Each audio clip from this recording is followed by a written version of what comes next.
Hey, g'day church.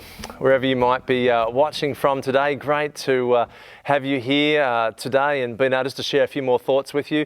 Many of you might have been watching or listening over the weekend, and it was great as we launched into our brand new series called Bold. And I've had some great feedback over the last 24 hours of people already making some significant decisions out of what they're being feeling challenged by, what the Spirit of God's been doing in their life as they were responding to maybe areas, challenges, obstacles in their life around that they were facing, that they've got a sense of how God's going to move them forward through some of that.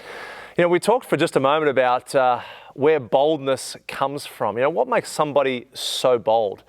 And I just shared briefly my definition of boldness. Boldness is a behavior that is born out of belief. And I said that because often what we believe shapes how we behave. And we see that in many different areas of our life. And one of the stories that we pushed into as we started this series was a story on Joshua. And I want to encourage you, if you haven't read the book of Joshua in a while, to maybe pick it up and begin to read this story. It's an inspiring story of a man of God, who lived a bold life, and much of how he lived and acted came out of obviously a place of a belief in who God was and what God was going to do. But as this story unfolds, and I want to kind of go back to this for just a moment. I shared around the first 9 verses yesterday, but as the story unfolds, it wasn't all just simple for Joshua. In fact, in verse 10, it says this: Joshua then commanded the leaders of Israel, "Go through the camp and tell the people to get their provisions ready. In 3 days you'll cross the Jordan River and take possession of the land the Lord your God has given you." God had given Joshua some promises, but Joshua then had to still sit in this place of waiting on God. There was 3 days that were going to have to transpire before Joshua moved in through these waters, and he still wasn't quite sure how that was going to happen. He had seen what had happened with Moses as they crossed the Red Sea, and Moses had held up a staff and they'd moved through these waters on dry ground. But how were they going to cross through this Jordan River, and what was actually going to happen when they got to the other side and began to move into this land? And so in the back of Joshua's mind, he still had these promises of God floating around that this is what I'm going to do, but he wasn't quite sure how it was going to happen. And, as I'm just kind of reading that, thinking, there was still a period of time for Joshua. Yep, he knew what God was going to do, but he wasn't quite sure. Isn't that true in our life? That quite often we can have these promises. In Matthew chapter 28, verse 20, God says, "I will never leave you." In Psalm chapter 46, verse 1, he promises to be our refuge and our strength in times of trouble.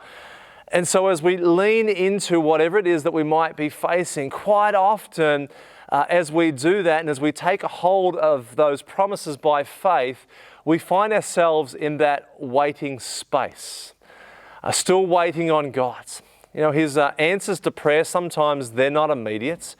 And we continue to kind of walk that journey by faith, trusting in Him that what He has said to be true is still going to happen, but we don't have any guarantee whether that's going to happen today or tomorrow or in a week or in a month's time.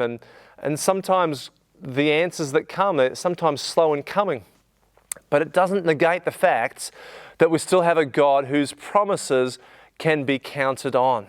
And so as the story unfolds, Joshua, there's a 3-day waiting period there. And so it simply says in verse 12, "Then Joshua called together some of the tribes. It was Reuben, Gad, and the half tribe of Manasseh.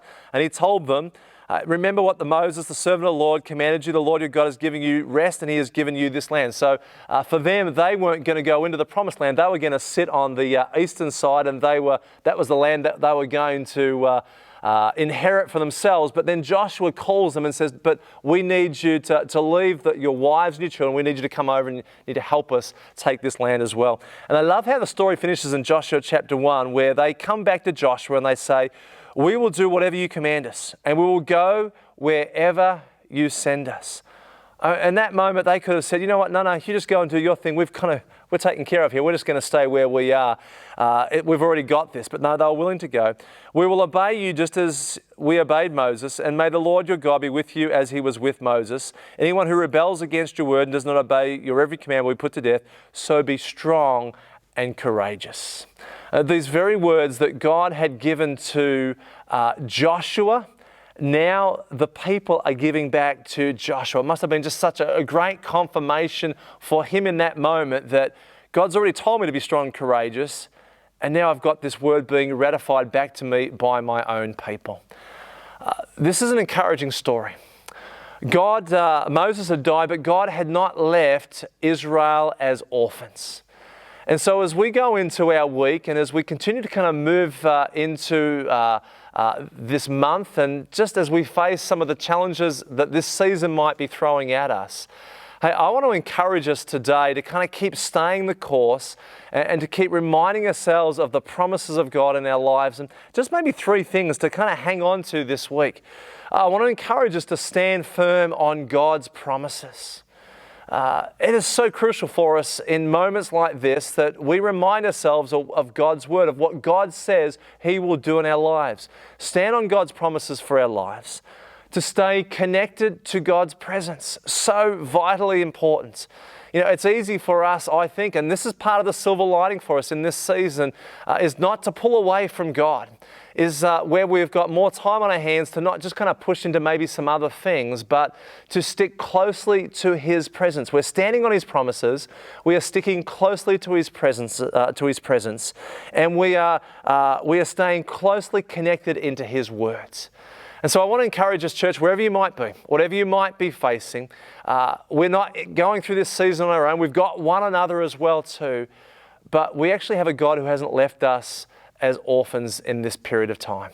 So I trust that you have a great day today. You have a great week, and you would continue to keep sharing your stories of what God's doing in and through your life. I encourage you to contact our church office or even to email me. I encourage you, david.lovell@bendigobaptist.org.au. I'd love to hear some of your own stories of how God's at work in your life in this season, how you're finding yourself encouraged by the goodness of God. Trust you have a great week and look forward to hearing from you somewhere at some point in time. God bless you.